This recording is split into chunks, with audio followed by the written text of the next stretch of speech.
लाइए book please लाइए, तो क्वेश्चन फटाफट बता दें। क्वेश्चन कहाँ तक बनाए आप लोग? आपके पास 4 से 5 दिन का समय था। इस 4 से 5 दिनों के दौरान में कितने क्वेश्चंस को बनाए? ईमानदारी से बताइए, कितने कितने क्वेश्चंस को बनाए? अरे हम पागला इस बात पर बोलिए, हम सिर्फ नंबर पूछ रहे हैं। नंबर बताइए, कितना क्वेश्चन बताए बनाए? बीच में छोड़े उससे मतलब नहीं, हम नहीं मतलब, तो नंबर बताइए। नहीं पता है? क्या 7 नंबर? पागल पागल है क्या जी? हम पूछ रहे हैं क्या, आप बोल रहे हैं क्या? हम पूछ रहे हैं कितना क्वेश्चन बनाए इस 4-5 दिनों में?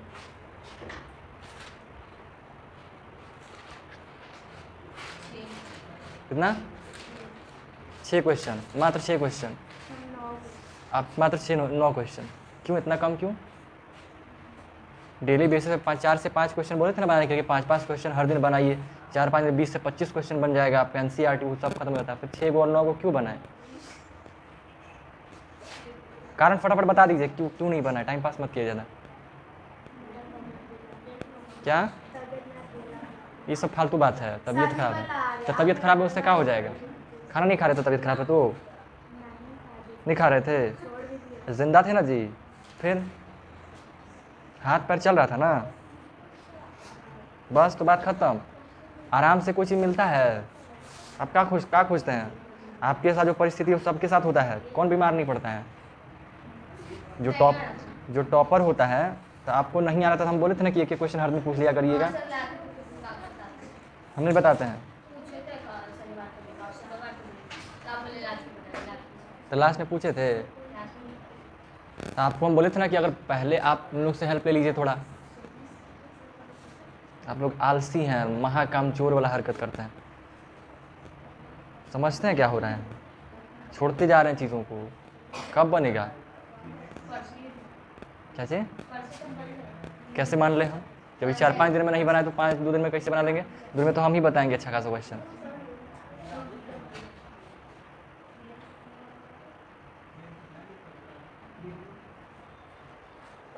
बनाइएगा अब, ठीक है? नहीं तो फिर क्या हम कहें अब।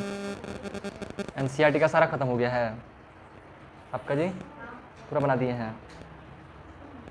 अभी तक एकरे में घुसल हैं। आयतन का क्षेत्रफल का क्या होगा फिर? वो लोग नया चैप्टर शुरू करना है अभी।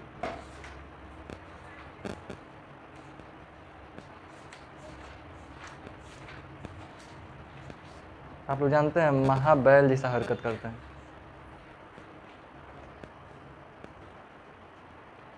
4-4 5-5 दिन का समय मिलता है। नहीं, समय कैसे मैनेज करना आता नहीं, ईमानदारी से पढ़ाई होता नहीं है। आइए ना, ईमानदारी से पढ़ाई वढ़ाई चीज़ें तब ना पता चलता है।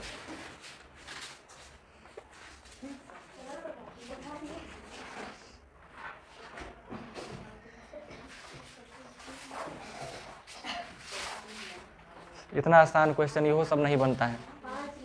सीधा सीधी क्वेश्चन है फॉर्मूला बनाने का। 7 नंबर में आप प्रयास किए हैं बनाने का? कहाँ किए दिखाइए जरा। फिर कौची करके आगे? खाली मुँह देख के आगे क्वेश्चन आगे? तो पढ़े तो क्या क्वेश्चन नहीं समझ में आया? क्या नहीं समझ में आया? हम ठीक है, हम समझा देंगे आपको। क्यों नहीं समझ में आया आपका जी? तो ठीक है, नहीं बनाए, समझ क्यों नहीं बनाए? क्वेश्चन समझ में नहीं आया जो फर्स्ट बताइएगा ना। अरे कस के बोलिए, हम खीस भरा ऐसी फालतू टाइप का, ऐसी कस के बोलिए, धीरे धीरे बोलते भुनर भुनर एकदम। इसमें ऐसा क्या, कौन सा शब्द ऐसा जो नहीं समझ में आया? लिखा हुआ एक समलंब चतुर्भुज है। क्या समलंब चतुर्भुज नहीं पता है क्या होता है? समलंब चतुर्भुज का नाम है ABCD। इसमें कोई दिक्कत है? AB और CD पैरेलल है, इसमें कोई दिक्कत है कोई दिक्कत? लाइनें नहीं समझ में आएगा तो काहे लगी पढ़ रहे हैं फिर? सब बच्चा वाला चीज़ अब कितना बार हो चुका है। क्वेश्चन बनाने के दौरान हम भी कितना बार बोल चुके हैं। कैसे जीवन चलेगा?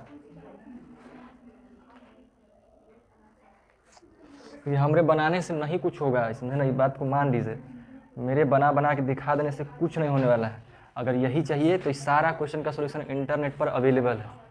गूगल पे कोई क्वेश्चन डालिएगा आ जाएगा। सबका वीडियो तक बना के रखा हुआ, एक से एक खिलाड़ी बैठा है, तो उससे क्या हो जाएगा? उससे कुछ हो जाएगा? नहीं। आपके पास कितना नॉलेज है, आपको कितना आता है, वो ना फ़र्क पड़ता है। और आपको कब आएगा, जब आप प्रोसेस को जाने। जैसे आप फॉर्मूला पढ़े, आपको सारा फॉर्मूला भी याद है, ठीक है, बढ़िया है, फॉर्मूला याद है, फॉर्मूला के बेसिस पे क्वेश्चंस को बनाने का ट्राई करते। ये नहीं बना, अगर हम आपकी जगह होते ना तो हम क्वेश्चंस को कई बार बनाने का प्रयास करते। नहीं समझ में आ रहा था, एग्जाम्पल्स देखते कैसे क्वेश्चन बना हुआ है, इसमें है कि नहीं है। नहीं समझ में आ रहा है, किसी से जिसको पता है, जो बनाए हुए, उससे हेल्प थोड़ा सा ले लेते कि भाई थोड़ा सा बताइए, लाइन हमको समझ में नहीं आया। वहाँ से हेल्प मिलता, हल्का सा हिंट मिलता, फिर समझ में आता, फिर हम बनाते। नहीं बनता ऐसे, करिएगा तो ना होगा। आपको क्या लगता है कि हम सारा का सारा क्वेश्चन बना के दिखा देंगे, उससे तो कुछ लाभ है नहीं। लाभ तभी होगा जब आप बनाइएगा, नहीं तो कुछ नहीं होने वाला है। हमको कहिए हम पूरा बना के दिखा देंगे, लेकिन कोई फ़ायदा नहीं उससे। एक एक क्वेश्चन का सोल्यूशन हम बना के भी दिखा देंगे ना, उससे क्या हो जाएगा, खाली कॉपी भरेगा, दिमाग में कोई भरवे नहीं करेगा। दिमाग में तभी भरेगा जब आपको नहीं पता है। अब कहिएगा बनाएंगे तो नहीं समझ में आता है, ठीक है, नहीं समझ में आता है, तो यही तो चैलेंज है, यही तो पढ़ाई है। आपको जो पता है, जब हम आपको ये वाला चीज़ करने के लिए दे दें, ये करने के लिए दे दें, इसमें क्या दिक्कत है आपको, कोई तकलीफ है? कोई तकलीफ नहीं है। ये सब क्वेश्चन बनाइएगा तो आपको तकलीफ होगा, तकलीफ को झेलिएगा, तब ना नॉलेज आएगा। अच्छा ये ऐसे बनता है। आदमी तकलीफ झेल करके ही आगे बढ़ता है, ऐसा ही नहीं बढ़ता है। आज आपको ये वाला आसान लग रहा है, लेकिन एक समय होगा जब आपको यही बनाने में दिक्कत लगता होगा। तो आज आपको ये दिक्कत लग रहा है, जैसे इसमें मेहनत किए तो ये आसान लग रहा है, इसमें मेहनत कर दीजिएगा ये भी आसान लगेगा। क्या हमारे लिए क्या हम कोई बड़का बाबा वाबा थोड़ी है हम। एक समय था जब हमें भी ये सब तकलीफ करता, दिक्कत करता था, हमसे भी ये सब बनता नहीं था। बैठ के पढ़े, मेहनत किए, समय लगा। शुरुआत में समय ज़्यादा देना पड़ता है, कम बनेगा। हो सकता है एक एक क्वेश्चन में पूरा दिन निकल जाए, हो सकता है एक एक क्वेश्चन 2-3 दिन तक ना बनता रहे, ऐसा भी हो सकता है, ठीक है, लेकिन बनेगा ज़रूर। लेकिन जब मान लीजिए एक क्वेश्चन बनाए आप, हो सकता है पूरा दिन आप माथा ख़राब करके एक एक क्वेश्चन बनाएं, लेकिन उसके बाद जो खुशी मिलेगा ना, उस खुशी का अनुभव आप आईफोन लेके भी नहीं कर सकते हैं। आप लोग को जो पसंदीदा चीज़ होगा ना, हो सकता है आपको पसंद का होगा कि हमको आईफोन आ जाए, मर्सिडीज़ गाड़ी आ जाए, बढ़िया सा कार आ जाए तो खुशी हो जाएगा, खुश हो मिलेगा। वो सब की सब खुशी कोई मायने नहीं रखता जब इंसान मेहनत का खुशी प्राप्त करता है तो, समझे। तो थोड़ा सा करिए, नहीं करिएगा दिक्कत होगा। आप लोग का जब ये सब हरकत देखते हैं ना, खासतौर पर किसी लड़की का ही हरकत देखते हैं ना, तो बड़ा दुख भी होता है, गुस्सा भी आता है, क्योंकि आप लोग का भविष्य दिखता है ना, क्योंकि वैसे ही लड़कियों के साथ क्या हो रहा है जीवन में दिखता है, तो बड़ा अजीब सा लगता है, समझे ना। जीवन अपना खराब मत कीजिए, समझे ना। समय बहुत बदल चुका है, बकलोलों का कोई ज़रूरत नहीं है जिन दुनिया में। अच्छा समझदार मॉडल चल रहा है, समझे। ऑर्डिनरी से भी काम नहीं पड़ने, सामान्य व्यक्ति से भी काम बना नहीं है होने वाला है, एक्स्ट्रा ऑर्डिनरी बनना पड़ेगा, आम आदमी से भी आगे। ये छोट छोट जॉब के लिए वैकेंसी डालता है लाखों में लोग, ठीक है, थोड़ा समझदारी लाइए, ठीक है। पढ़ाई के साथ सब करिए, हम किसी चीज़ के मना नहीं कर रहे हैं, लेकिन जब पढ़ाई नहीं कीजिएगा तो फिर आपका आना बेकार है, सब कुछ करना बेकार है। आपको ये लाइन नहीं समझ में आ रहा है तो समझिए फिर कितना पीछे हैं आप। क्या कहा गया है, एक समलंब चतुर्भुज है, तो सबसे पहले समलंब चतुर्भुज बना देंगे। समलंब चतुर्भुज इस प्रकार का होता है ना। समलंब चतुर्भुज का क्या पहचान होता है? दो भुजा समान होता है, समांतर होता है, क्या होता है पहचान? और इसमें समांतर कौन भुजा है? ऊपर नीचे वाला, ठीक है। तो ये समांतर चतुर्भुज एक बना दिए, सॉरी समलंब चतुर्भुज बना दिए। उसके बाद इसका नामकरण कर दिए ABCD। इसमें कहा AB और CD, AB और CD पैरेलल है, ठीक है। पैरेलल का स्पेलिंग में हम लोग ये जो है ना AB पैरेलल CD, ये जो है ना ये पैरेलल का सिंबल होता है। इसका अर्थ ये हुआ कि जो AB लाइन है और ये CD लाइन, ये दोनों पैरेलल है। अगर ये लाइन लिखा हुआ तो ठीक है, ऐसा हो गया। उसमें क्या है, AB 22 मीटर, AB है 22 मीटर, लिख देंगे उसके हिसाब सामने, वहाँ पे जो है जो कहा गया उसको लिख डालेंगे। और क्या है, CD 8 मीटर, CD कहाँ है, ये रहा CD 8 मीटर है, ठीक है, CD 8 मीटर है। AB हो गया, CD 8 मीटर है। AB और CD के बीच की लंबवत दूरी 10 मीटर है। AB और CD के बीच का लंबवत दूरी, मतलब लंब के द्वारा बना हुआ एकदम सीधा रेखा।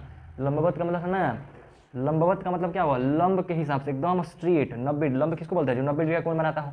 तो लंबवत मतलब एकदम सीधा रेखा, तिरछा बिरछा नहीं, लंबवत दूरी, यानी AB और CD लाइन के बीच जो लंबवत दूरी है वो है आपका 10 मीटर का, 10 मीटर का है। तो चतुर्भुज ABCD का क्षेत्रफल, तो इसका क्षेत्रफल ज्ञात करना है, इतना सा बात है बस। ठीक है। अब इसमें देखिएगा 22 मीटर ये है और ये 8 मीटर ये है, तो फिगर के हिसाब से तो हम लिख दिए, बट प्रैक्टिकली अगर अच्छे से देखिएगा तो ये थोड़ा सा फिगर गलत है। क्यों फिगर गलत है? क्योंकि ई वाला बड़ा डा बना दिए हम और ई वाला छोटा। 22 मीटर ज़्यादा होता है ना, तो 22 मीटर ना लंबा होना चाहिए, तो ये जो फिगर है हल्का उल्टा हो जाएगा। ठीक है, मतलब इसको जब बनाएंगे ना तो ऐसे बनाएंगे, अगर रियलिटी में बनाना हो तो ऐसे बनाएंगे। और उसके बाद इसका नाम ए बी सी डी। अब ये सी डी 8 मीटर, ये 22 मीटर, ये लंबवत दूरी है 10 मीटर। अभी वही काम किए हैं, लेकिन 100% करेक्ट फिगर वो है, क्योंकि 8 मीटर छोटा होता है तो इसका दूरिया छोटा कर दिए हैं, वो बड़ा कर दिए हैं। ठीक है, तो हमारे लिए सही फिगर वो वाला है। समझ में आया वाला बात? इस हिसाब से जैसे जैसे कहा गया वैसा वैसा फिगर बना दिए। उसके बाद फॉर्मूला में साफ कह दिया कि इसका क्षेत्रफल निकालना है। अब क्या करेंगे, समलंब चतुर्भुज का क्षेत्रफल का फॉर्मूला लिखेंगे, उस पर रख करके सॉल्व कर देंगे, आंसर आ जाएगा। बहुत मुश्किल था, करने का प्रयास नहीं कीजिएगा नहीं होगा। खाली पढ़ के देख के आ जाइएगा तो कोई फायदा नहीं है। आसान आसान बना के क्या हो जाएगा उससे? मुश्किल क्वेश्चन बनाइएगा तब ना तरक्की होगा। तरक्की तभी होता है जब मुश्किल क्वेश्चन बनता है। जब इंसान जिम करता है ना, जिम जब होता है तो जिम में ग्रोथ कब मिलता है? जब इंसान प्रैक्टिस कर एक्सरसाइज कर रहा होता है, करते करते लगता है कि अब नहीं हो पाएगा, अब इससे ज़्यादा हम किए तो मर जाएंगे, ऐसा लगता है। उसके बाद अगर एक बार और खींच लिया तब वो जो उसके काम का होता है। समझे बात को? जब इंसान को लगता है कि इससे ज़्यादा अब हम नहीं कर सकते हैं, तब उसके आगे एक और कर लेता है ना, वो उसके लिए बेनिफिशियल होता है। तब जाके उसके बॉडी का मसल्स टूटता है, तब जाके वो ग्रोथ होता है। हर चीज़ का फेनोमेनन है, समझे? इंसान जितना ज़्यादा दुख भोगता है, जितना बड़ा दुख, उतना ही बड़ा खुशी भी मिलता है। ठीक है, बनाइए अब इसको फिर।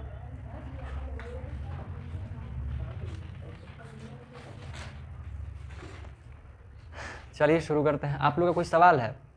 लाइए बताते हैं फिर। आप पकड़ाइए जी बुक। हाँ 8 नंबर में। ठीक है, इसका सी नंबर पूरा हो गया है।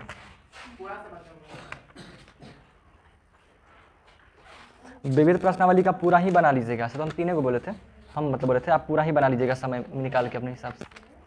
चलिए 8 नंबर ना बोले थे। 8 नंबर, एक ठोस बेलनाकार वस्तु की त्रिज्या 20 सेंटीमीटर और उसकी ऊंचाई 40 सेंटीमीटर है। इस बेलन के सभी पृष्ठों के कुल क्षेत्रफल और वक्र पृष्ठ के क्षेत्रफल का अनुपात ज्ञात कीजिए। तो सिंपल सा था, दोनों का संपूर्ण पृष्ठ का क्षेत्रफल और वक्र पृष्ठ का आंसर नहीं आ रहा था, वैसे किए थे। ठीक है, देख लेते हैं करके हम भी। एक ठोस बेलनाकार वस्तु है जिसका त्रिज्या 20 सेंटीमीटर है। एक बेलन बनाते हैं, उसका त्रिज्या है कितना? 20 सेंटीमीटर, यानी लिखा रहा है ना 20 cm त्रिज्या है। ठीक है, और ऊंचाई 40 सेंटीमीटर। ऊंचाई है इसका 40 सेंटीमीटर, ऊंचाई 40 सेंटीमीटर। इस बेलन के सही निकालना। ठीक है, चलिए तो देखिए इसका क्या करना है, हमें निकालना है क्या? ठोस बेलनाकार त्रिज्या, ठोस बेलनाकार वस्तु के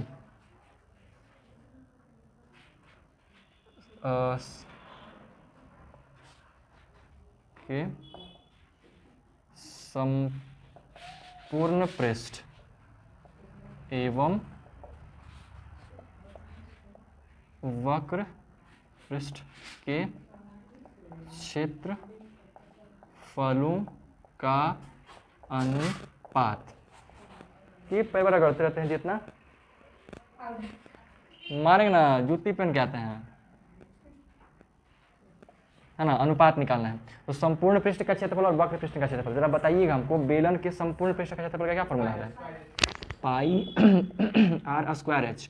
और बेलन के वक्र पृष्ठ का क्षेत्रफल का 2 पाई r into h plus r। ठीक है, कोई दिक्कत नहीं है। ये पाई से पाई कैंसिल हो जाएगा, एक r से एक r कैंसिल हो जाएगा, कोई दिक्कत नहीं है। ऊपर बचेगा r इंटू एच और नीचे बचेगा 2 इंटू या 2h प्लस 2r। ठीक है, नहीं तो ऐसे ही रहने देते हैं, कॉमन ही में कर देते हैं। 2 इंटू एच प्लस आर। ठीक है जी, कोई दिक्कत नहीं है। आर का वैल्यू 20 और एच का वैल्यू 40, रख देते हैं उसको वहीं पे। तो आर है हमारे पास 20 और एच है हमारे पास 40, और 2 इंटू 20 उल्टा लिख दिया लगता है, 40 प्लस 20, और इसको मल्टीप्लाई कीजिएगा तो आपके पास जो भी आए देख लेते हैं। 4 दूनी 8 यानी 800 आ जाएगा, और ये 4 दो 6, 6 दूनी 12 यानी 120 आएगा, आ जाएगा। 2 0 2 0 खत्म, 4 दूनी 8 और 4 तिया 12 बराबर आया 2/3, है ना, 2/3, और इसी को हम लोग 2:3 कह सकते हैं। आंसर इतना नहीं है। अच्छा, आप अलग तरीके से, मतलब पहले सबको सॉल्व, हाँ, अच्छा, मतलब आप क्या किए, पाई आर स्क्वायर को अलग सॉल्व किए, इसको अलग सॉल्व किए, फिर जो है उसको आपस में किए।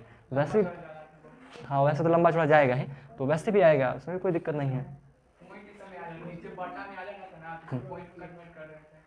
तो बटे में रह देते, पॉइंट मत ला कीजिए, पॉइंट थोड़ा सा मिस्टेक करवा देता है, क्योंकि हर एक नंबर को का डेसिमल नहीं ना होता है, कुछ है कि डेसिमल वही नहीं करता है कि नहीं। तो पॉइंट में तब करिए जब लास्ट में, कोशिश कीजिए ना कि भिन्न को भिन्न में छोड़ दे, समझे ना, क्योंकि आपको वो आंसर थोड़ी लाना है। मैथ्स बनाने में ये सब थोड़ा ध्यान रखिएगा कि डेसिमल में बदलने का जरूरत पड़े तो भिन्न में आ गया है, तो दशमलव में हमको नहीं बदलना है, वही में। अगर हाँ कुछ जरूरत ऐसा पड़ रहा हो खास कंडीशंस में, मतलब मैक्सिमम केस में बट्टे में छोड़ दीजिए, भिन्न में लास्ट में जा करके जो करना है उसमें आप चेंजेस कर सकते हैं। ठीक है, तो इस तरह 2:3 आंसर है ना। ठीक है, तो आपको वैसे ही बना के दिखा दें, नहीं तो आप जो बना है लाइए हम देख लेते हैं, उसमें सब गलती बताते हैं, रफ में बनाए हैं। अच्छा, कोई बात नहीं, तो ये समझ में आया ना। ठीक है, और कौन सा बताएं। सबसे लास्ट में नहीं,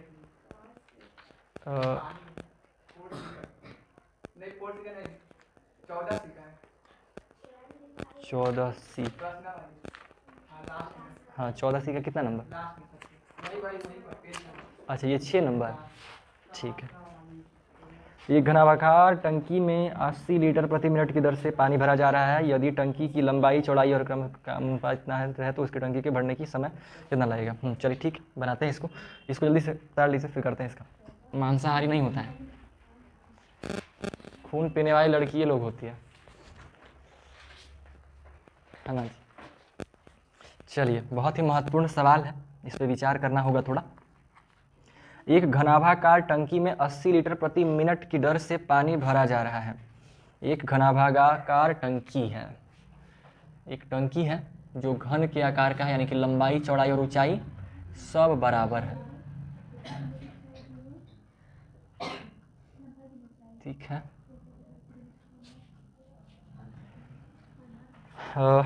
टंकी 80 लीटर प्रति मिनट की दर से पानी भरा जा रहा है। टंकी में पानी भरने की दर बराबर 80 लीटर प्रति मिनट। ठीक है, आप चाहें तो इसको डायरेक्ट प्रति भी लिख सकते हैं, कोई दिक्कत नहीं है। 80 लीटर प्रति मिनट पानी में टंकी में पानी भरने का दर है। यदि टंकी की लंबाई, चौड़ाई और ऊंचाई क्रमशः, ठीक है, टंकी की लंबाई बराबर 2.5 मीटर, चौड़ाई बराबर 2 मीटर और ऊंचाई बराबर 8 मीटर है, तो इस टंकी को भरने में कितना समय लगेगा। तो टंकी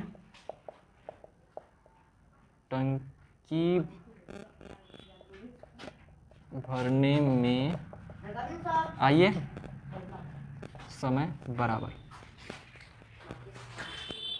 ठीक है, पहले जो हमारे पास है उसको लिख दिए।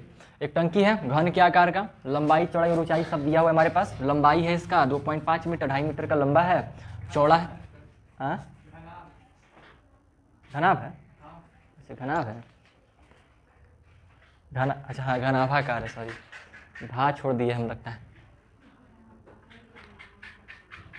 ठीक है, मान लीजिए घनाभाकार, और तो कहीं लिखे नहीं है, इसमें चाहे तो आप जोड़ सकते हैं घनाभाकार टंकी। घनाभागार टंकी में पानी भरने का जो दर है वो 80 लीटर प्रति मिनट। इसको भी बढ़िया से कर देते हैं, काहे परेशान होइएगा। 80 लीटर प्रति मिनट, ठीक है, 80 लीटर प्रति मिनट है उसका, यानी कि समझ में तो आ ही रहा होगा, 1 मिनट में 80 लीटर भर देता है। ठीक है, इस टंकी का लंबाई चौड़ाई ऊंचाई दिया हुआ है, तो टंकी में भरने का समय आपको बताना है कि कितना समय में टंकी भर जाएगा। समझ में आना चाहिए। पानी भरने का स्पीड भी दिया हुआ है कि 1 मिनट में 80 लीटर पानी भरता है। ठीक है, तो उस टंकी को भरने में कितना समय लगेगा। ठीक है, तो सबसे पहले हम लोग को क्या निकालना चाहिए इसके लिए, जरा सोच के बताइए। आयतन है ना जी, अंदर जितना जगह होगा उतने ना पानी भरेगा, है कि नहीं। टंकी का जितना जगह होगा अंदर में, टंकी के अंदर में जितना जगह होगा उतना ही पानी भरेगा। और अंदर में जितना जगह उसको हम लोग आयतन कहते हैं, अंदर का जितना स्थान है उसी को हम लोग आयतन कहते हैं। तो लंबाई चौड़ाई ऊंचाई जो हमारे पास दिया हुआ है, इसके बेसिस पे हम आयतन निकालेंगे। जब आयतन निकल जाएगा तो 1 मिनट में इतना लीटर पानी भरता है, तो उसको उतना से डिवाइड कर देंगे। ठीक है, इसमें एक चीज़ और भी आएगा बीच में, वो अभी हम करते हैं। सबसे पहला काम क्या होगा, टंकी का आयतन निकाल देना। ठीक है, तो घनाभाकार टंकी का आयतन बराबर, या जो बाकी सब चीज़ लिखल है ये सिंपल सा आयतन बराबर। तो आयतन बराबर क्या फॉर्मूला होता है घन का, length into breadth into height, यानी 2.5 इंटू 2 इंटू 8। तो इसको मल्टीप्लाई कीजिएगा तो हो जाएगा 5, 5 को कीजिएगा 8 तो 8 5 40, है ना। 40 मीटर घन या 40 मीटर क्यूब या 40 घन मीटर, जैसा भी लिख सकते हो। ठीक है, 40 घन मीटर लिख देते हैं, 40 घन मीटर। ठीक है, 40 घन मीटर इसका आयतन है। अब ये 1 मिनट में 80 लीटर भरता है, तो 40 घन मीटर है। अब इस 40 घन मीटर को हमको कन्वर्ट करना पड़ेगा, 40 घन मीटर में कितना लीटर पानी अटेगा। जानते हैं कि, या आप ऐसा कर सकते हैं, चूँकि 1 घन मीटर बराबर 1000 लीटर, लेने से हो जाता है भाई। ठीक है जी, तो ये आपको रटना पड़ेगा। ठीक है, अब ये रटना, ये आया कैसे, तो ये माप करके देखा व्यक्ति लोग, देखा गया इसको कि 1 घन मीटर है, यानी 1 मीटर वाला, जैसे 1 मीटर लंबाई, 1 मीटर चौड़ाई और 1 मीटर ऊंचाई, तीनों का जो आयतन निकलेगा ना, और उसमें जो पानी अटा वो 1000 लीटर के हिसाब से था। ठीक है, मतलब उसका एक मेजरमेंट टाइप का है अपने हिसाब से। हाँ, तो घनाभे है, ये आयतन के हिसाब से चल रहा है। ठीक है, मतलब ये बस सिंपल सा रट लेना, ये प्रैक्टिकली करके देखा गया है और उस हिसाब से वो चीज़ निकाला गया है। ठीक है, तो 1 घन मीटर बराबर 1000 लीटर होता है, ये आपको दिमाग में रखना पड़ेगा। तो जब 1 घन मीटर में 1000 लीटर, तो 40 घन मीटर में मल्टीप्लाई कर देंगे, है ना। तो इसलिए 40 घन मीटर बराबर 40 गुने 1000 बराबर हो जाएगा 40,000, 3 4 एक ज़्यादा कर दिए, 40,000 लीटर,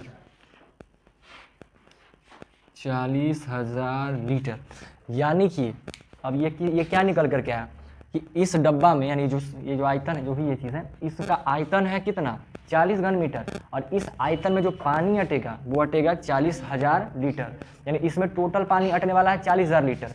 1 मिनट में भर रहा है 80 लीटर और टोटल पानी भरा गया कितना, 40,000 लीटर। तो नहीं मालूम चल जाएगा कितना समय लगेगा। अब क्या करेंगे आप लोग बताइए, हमको क्या करना चाहिए, लिखे क्या, समय हमको मालूम करना है। ठीक है, तो बताइए क्या करें हम आगे, अगला स्टेप हमारा क्या होना चाहिए। ऐसे चलिए, ठीक है। टंकी भरने में लगा समय, यहाँ लिख ले है ना, उसी चीज़ को यहाँ पे सेम, टंकी के भरने में या टंकी भरने में लगा समय, टंकी भरने में लगा समय। इस तरीके से वर्ड्स थोड़ा सा खुद से हिसाब से बनाया कीजिएगा, ये लाइन से बनता है तो सही लगता है क्वेश्चन। चलिए, अब टंकी भरने में लगा समय, टंकी भरने में लगा समय, तो सिंस 1 मिनट में 40 लीटर भरता है। ठीक है, या इसको उल्टा कर देते हैं, इसको उल्टा ऐसे करते हैं, मान ला आ जाएगा 40 लीटर भरने में कितना समय लगा, 1 मिनट का समय, अच्छा सॉरी 80 लीटर भरने में 1 मिनट का समय लगा। ठीक है, तो इसलिए 1 लीटर भरने में कितना समय लगेगा, 1/80 मिनट का, है ना। 1 मिनट का 80वां भाग 1 लीटर भरने में, तो इसलिए अब कितने का करना है, 40,000 लीटर भरने में कितने का समय लगेगा, तो 1/80 गुने 40,000। अभी तो हम यूनिटरी मेथड में खींच लिए तो लंबा चला गया, आपको इतना नाटक करने की आवश्यकता नहीं है, आप डायरेक्ट दोनों को भागा कर दीजिएगा तो भी आ जाएगा। ठीक है, ये लंबा जैसा खींचा गया, इससे होता है कि थोड़ा सा क्लैरिटी मिल जाता है कभी कभार हल्का हल्का। इन क्वेश्चन में जैसे क्या होता है डायरेक्ट भाग करी तो थोड़ा सा अटपटा जाता है, क्योंकि समय का भी जिक्र किया हुआ रहता है, तो थोड़ा सा कंफ्यूज कर सकता है, समझे। तो जैसा भी सुविधा लगे, आप चाहे तो डायरेक्ट भागा कर सकते हैं, नहीं तो हल्का यूनिटरी मेथड का इस्तेमाल करके हल्का काम कर लीजिए। ठीक है, अब देखिए ये है खत्म। तो 8 × 5 = 40, 8 × 5 = 40, 2 जीरो बच गया तो 2 जीरो को बैठा दीजिए, कितना आ गया 500 मिनट, है ना। 500 मिनट आ गया, मतलब निकल करके आ गया समय बराबर 500 मिनट। और जब 500 मिनट में आ गया तो इसको आप घंटा वंटा में भी कन्वर्ट कर सकते हैं। ठीक है, तो इसको आप घंटे में बदल दीजिए, यानी घंटा में बदलने पर क्या करेंगे 60 से भागा कर देंगे, तो 60 से भागा कर दीजिए, भागा करेंगे 60 से 500 में, तो एक जीरो हटा ही देते हैं, 6 × 5 = 30, 6 × 48, 6 × 8 = 48, बचेगा 2, है ना, बचेगा 2, यानी लगभग इसको करेंगे तो कितना आ जाएगा 8 घंटा ना, 8 घंटा 20 मिनट, हाँ 8 घंटा 20 मिनट। ठीक है, समझ में आया वाला बात। बस इतना, एक चीज़ को इसको ये दिमाग में रखिएगा, ये चाहे तो आप ब्रैकेट भी कर सकते हैं कि 1 घन मीटर में 1000 लीटर होता है। ठीक है, फिर उस हिसाब से क्वेश्चन सॉल्व हो जाता है। बस बनाइए। सर दूसरा नंबर 3.4 का 3.4 का दूसरा नंबर लाइए। थोड़ा सा बस बता दें, उस बार बताया तो भूल गए सर। कोई बात नहीं, अभी हो जाएगा। यहाँ कुछ 3D वस्तुओं की छाया दी गई है जो उन्हें एक ओवरहेड प्रोजेक्टर के लैंप के अंतर्गत या नीचे कर रखकर प्राप्त की गई है। प्रत्येक छाया में मिलने वाले ठोस की पहचान कीजिए। सब मिलके पूजा करते हैं ना जी बारी बारी से। बड़ा दुख है जीवन में आपके, है ना।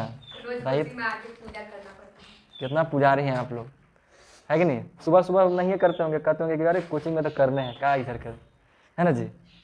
आप लोग के भगवान मच्छर देव हैं, है ना। एक आरती बना दीजिएगा, ओम जय मच्छर देवा ऐसे करके, है ना। हाँ, रोज मच्छर की पूजा होगा, मच्छर देव की जय ऐसे ऐसे करके पूरा बोलिएगा। मजा आएगा। देखिए इसमें ऊपर वाला क्वेश्चन में क्या था, देखिए इधर जैसा, इधर देखिए, इसमें क्वेश्चन में क्या था कि वस्तु था और वस्तु का छाया किस शेप का बन रहा था वो बता रहे थे। इसमें इस शेप बनाने वाले वस्तुओं के नाम लिखना है। जैसे ये गोल है, गोला टाइप का, तो कौन कौन चीज़ को पकड़िएगा तो ऐसा शेप बनेगा। फुटबॉल ऐसा शेप बनाएगा, छोटका गेंद ऐसा शेप बनाएगा, सेब लिखिए कैसे कुछ कीजिएगा, ऐसा कर दीजिएगा, टेबल बना दीजिएगा। एक तरफ लिख दीजिएगा आकृति और दूसरे बात तरफ लिख दीजिएगा आकृति से बनने वाले वस्तुओं, हाँ वस्तुओं के नाम, चित्र का नहीं, चित्र तो खुद है। हाँ, या परछाइयों के, या जो लिखा है उसी हिसाब से लिख दीजिएगा, छायांकन करके लिखा हुआ है कहाँ कहाँ। हाँ, प्रत्येक वस्तु से या प्रत्येक छाया से मिलने वाले ठोस के नाम, ये लाइन लिख दीजिएगा, प्रत्येक छाया से मिलने वाले ठोस के नाम। ठीक है, प्रत्येक वस्तु से मिलने वाले ठोस के नाम, और एक तरफ छाया या ठोस या ब्रैकेट में छाया कर लीजिएगा, क्योंकि सब छाया ना है एक तरीके से। हाँ, तो आकृति लिखे ना, तो आकृति के ब्रैकेट में छाया कर दीजिए, दोनों काम हो जाएगा। उधर कर दीजिए ये वाला, प्रत्येक छाया से मिलने वाले ठोस के नाम। ठीक है, तो ठोस के नाम में डाल दीजिएगा सेब, संतरा, नींबू, अंगूर, जो मन करे, गोल गोल जी रहता है, और उसको सेब का जो 2-4 गो आ जाए, बस 2 3 गो एग्जाम्पल डाल दीजिए, उतना क्या है। इसमें उतना दिमाग नहीं लगाना है, बस ये समझ विकसित करने के लिए बनाया जाता है। बट आप जितना समझने के लिए बता रहे हैं उससे ज़्यादा आप समझ चुके हैं।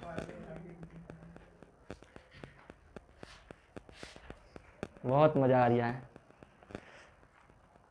क्या जी, बहुत सीरियस लग रहे हैं, कुछ बात है क्या।